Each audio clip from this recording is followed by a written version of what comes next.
This video is mainly for the benefit of Havant Sixth Form College students who I gave a directed study task, which when I had a second look at was harder than I actually originally thought it was going to be. So I thought I'd take to YouTube. If it's of any use to anyone else, so much better. It's actually 3 relatively standard mechanics questions. I called the seat dynamics, but the second question was actually a statics question, really, because it wasn't moving at all. I mean, the method's the same, so we'll go over the questions anyway. Here we've got a inclined plane with an angle theta, which is given. We're told that the angle that it's inclined at is tan theta is 4/3. Now, you might be tempted to work out the angle. It's 50 something. But we're actually going to be working with the sine and cos of the angle.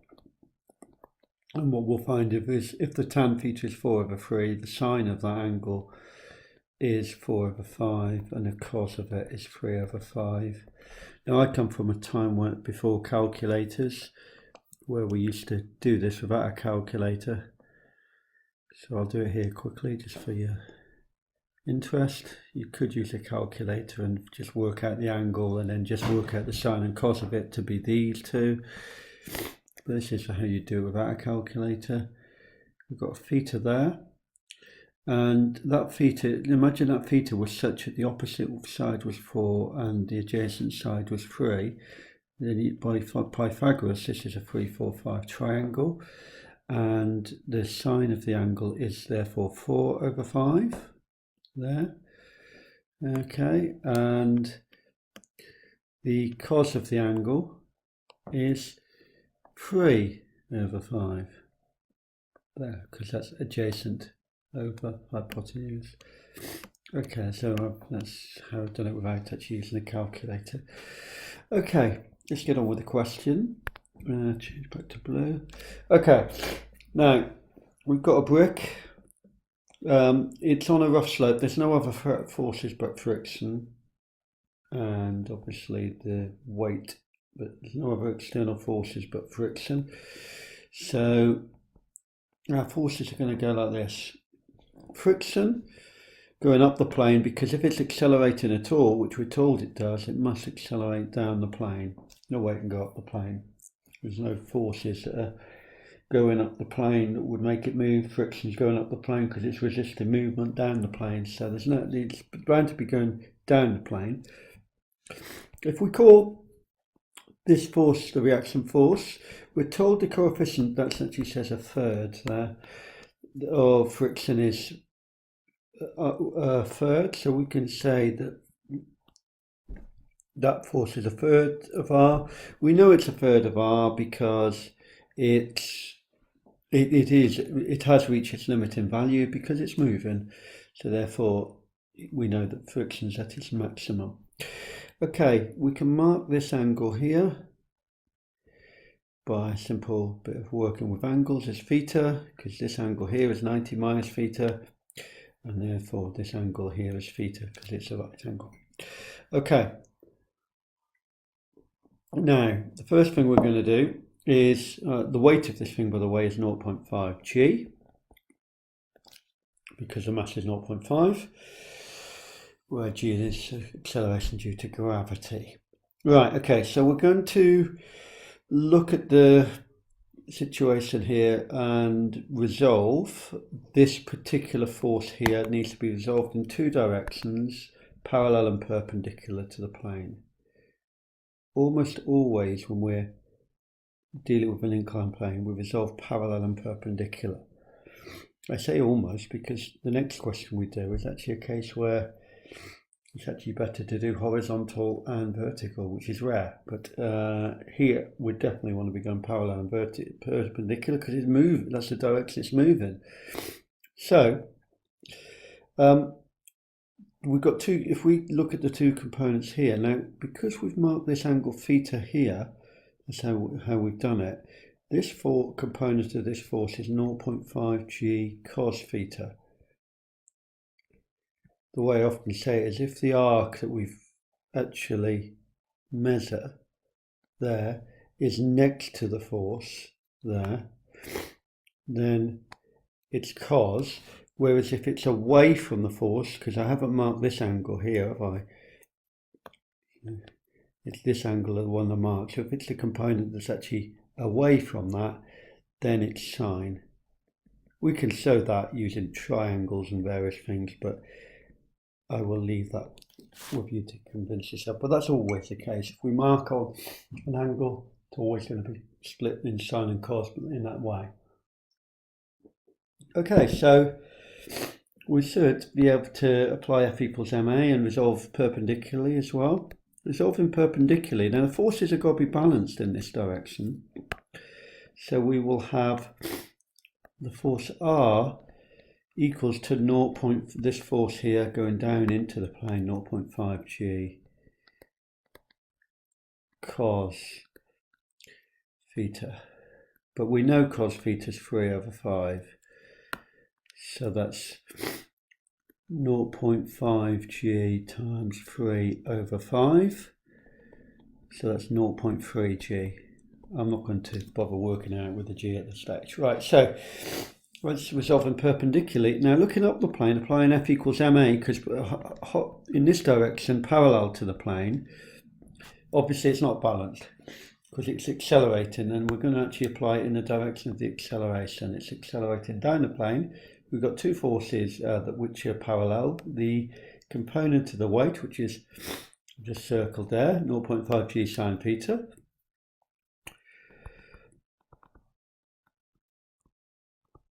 But I've also got the 1/3 r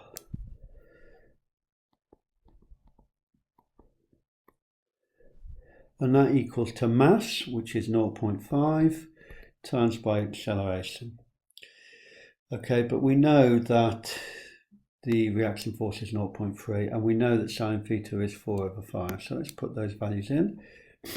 0.5 g sine times by 4/5 minus 1/3 times by 0.3 g equals 0.5 a. So here this is 0.4 g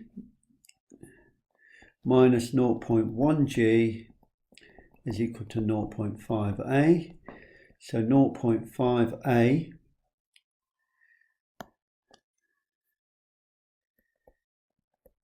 equals to 0.3 g. So A is equal to 0.6 g. Let's write that as 3/5 g. Now we can leave the answer like that. We're allowed to leave it in terms of g with a fraction, but I'm going to actually give a value to it, which would be 2 or 3 significant figures, either 5.9 or 5.88 meters per second is the answer. Now on to the second question I see. Now I do regret this question really, because, well, for two reasons. One, it's not really, we've been doing dynamics, things moving, whereas this isn't moving. It is in limiting equilibrium now. So because it's told it's in the limiting equilibrium at some point. Yeah, because I think it says it's on the point of sliding up the plane. But all the forces are balanced. But I suppose the thing I regret the most for giving you this question is that this question, and it's quite unusual, it is actually quicker and easier to do by resolving vertically and horizontally rather than by resolving parallel and perpendicular to the plane. Now, when we were in class, I said almost always, I might have even said always, you should resolve parallel and perpendicular. It just goes to show, not always, there's always exceptions. What I'm going to do because of this, I'm going to do it the way perhaps it's the most efficient way, but it's not the way I would have suggested in class, so which is to resolve parallel and perpendicular. And then I'll do it the other way, which is longer in this case. But it is unusual, where it's a good idea to resolve parallel and perpendicular. It's all to do with the fact that this force is horizontal and what we're trying to find as well. But anyway, let's go about it. We're told it's on the point of sliding up the plane. Let's just get the forces out, try and do good, nice straight lines for them. If it's on the point of sliding up the plane, then friction is going to be acting down the plane. Okay. Okay, now it's almost better to think horizontally in this case. We'll do it the way, perhaps the most efficient way, but as I keep saying, it's not the way I would have necessarily, it's not the way I should recommended in all cases, but let's just go with it. That if I mark that angle alpha, and this angle's alpha here, because this angle is alpha and this is 90 minus alpha I've marked there, so that angle's alpha. Let's work with the alpha first of all. This time we've got tan alpha. It actually says A here, but I think that's just a syntax thing. Tan alpha is 3/4. So tan alpha equals 3/4. In those cases, you might work out the angle, it's just under 36.9 degrees or something, and then work out the sine and cos of it. But the sine of it is 3/5, and the cos of it is 4/5. Again, we can gain these by drawing a right angle triangle such that fits.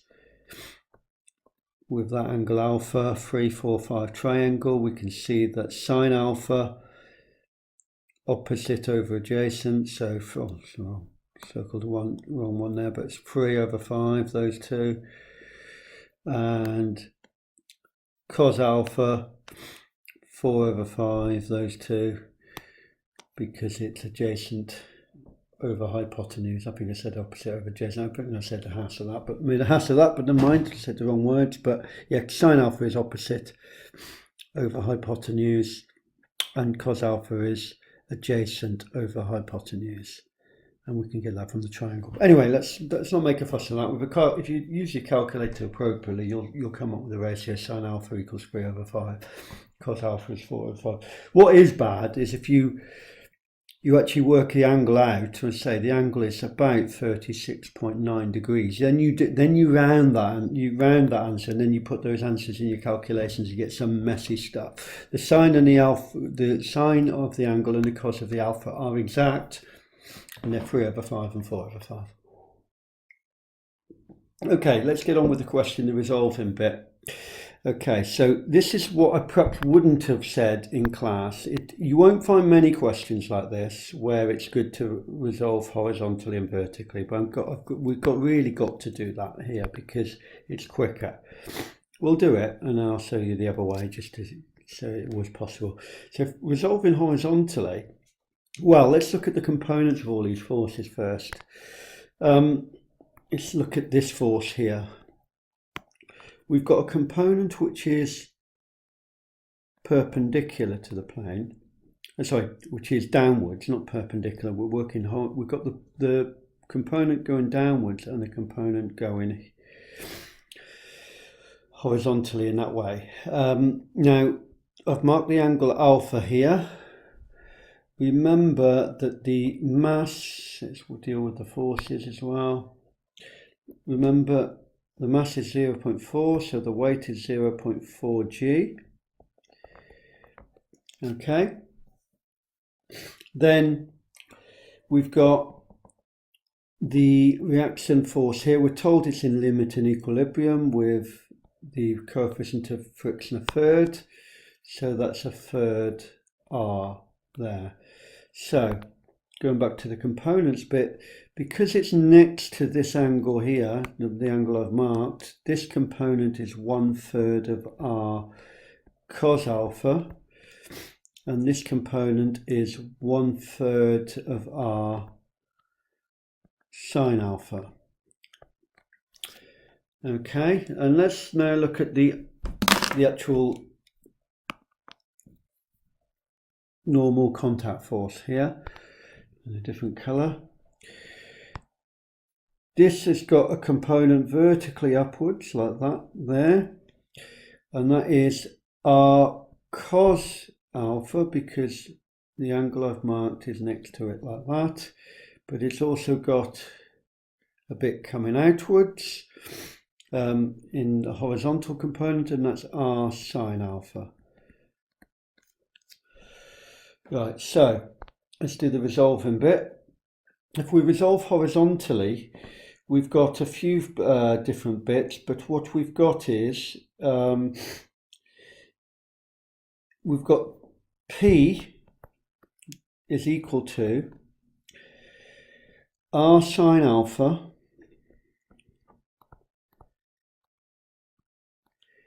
plus 1/3 r cos alpha, that force there. Let's leave that like that for the moment. I think that's actually going to be used for part B. Let's resolve horizontally. Resolving horizontally, we've got that force going upwards, so that's r cos alpha.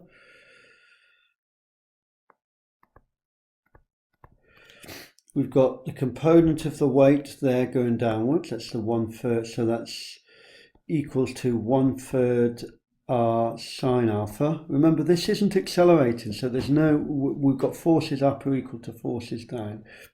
So that's r cos alpha is equal to 1/3 r sine alpha plus the weight of the thing, which is 0.4 g.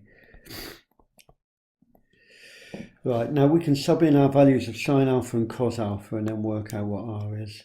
So r cos alpha, which is 4/5, is equal to 1/3 r sine alpha, which is 3/5, plus 0.4 g. Right, now the 3 cancels. What I can now do is multiply out by 5, just to get rid of the fraction. So I will have 4r is equal to r plus 2g. So I have 3r equals 2g. R is equal to 2/3 of g. So I can leave the answer like that, or I could work it out. That's it. That's enough for full marks at the moment, but if you want to give the answer or be absolutely even more certain that you've got a correct answer, an acceptable answer, 6.53 or 6.5 would also be okay. 6.53 newtons. Okay. Right, so and now we've got, I can actually use that to work out P. So I got P is equal to, and now I know R is 2/3 of G. So I have 2/3 of G times by sine alpha, which I know is 3/5, plus 1/3, this bit here, 1/3 of R, which is 2/3 of G, times by cos alpha, which is 4/5. That equals to, this bit is 2/5 of G. This bit is 8/45 of G. If I work with the fractions there, that's 26G over 45. If we work with the fractions there. Notice I'm trying to avoid using a calculator. I haven't used a calculator yet. It's much nicer. But anyway, I'll work out the exact, not the exact, I'll work out an answer without the G in it now, just for completeness. 5.66 newtons if we're going to work to 3 significant figures. So the only real answers we can have, really, the only acceptable answers are either this as an exact answer with G in it, or 5.7 newtons to 2 significant figures, or 5.66 newtons to 3 significant figures. Okay, so that's that. Now, What I'm going to do is I'm going to do the question again. This is the best, this way. I know it's not what we did in class, so I do apologise.